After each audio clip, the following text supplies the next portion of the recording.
एक बिल्ली आबादी से दूर जंगल में रहती थी, जहाँ करीब में ही एक लोमड़ी का भी भट्ट था।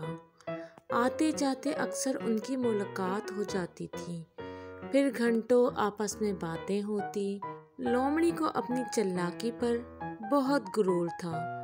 वो बिल्ली को ज्यादातर अपनी चालाकियों के किस्से सुनाया करती थी, जिनमें से ज्यादातर मनगढ़ंत होते थे। एक दिन जब सूरज इंतहाई आबोताब से चमक रहा था और खूब धूप निकली हुई थी, एक घने पेड़ के नीचे दोनों की मुलाकात हुई। खासी देर तक दोनों बातें करती रहीं। लोमड़ी ने कहा, ए बिल्ली, अगर दुनिया में 100 तरह की आफतें आ जाएं या कोई मुझ पर हमला कर दे तो मुझे कोई परवाह नहीं। मुझे हजारों गर और तरकीबें आती हैं और मैं उन सब मुसीबतों से बचकर निकल जाऊंगी।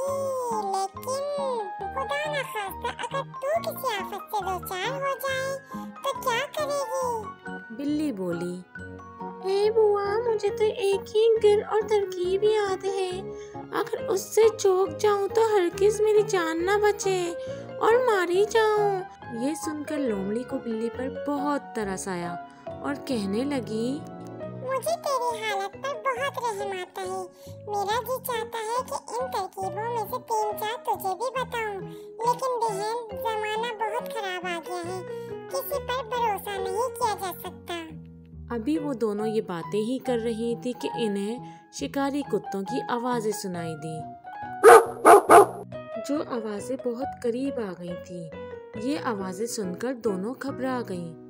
बिल्ली ने खतरा भाप कर आओ देखा ना ताओ अपनी पुरानी तरकीब पर अमल किया और झट से पेड़ पर चढ़ गई और ऊंची डालियों में दुपक कर बैठ गई।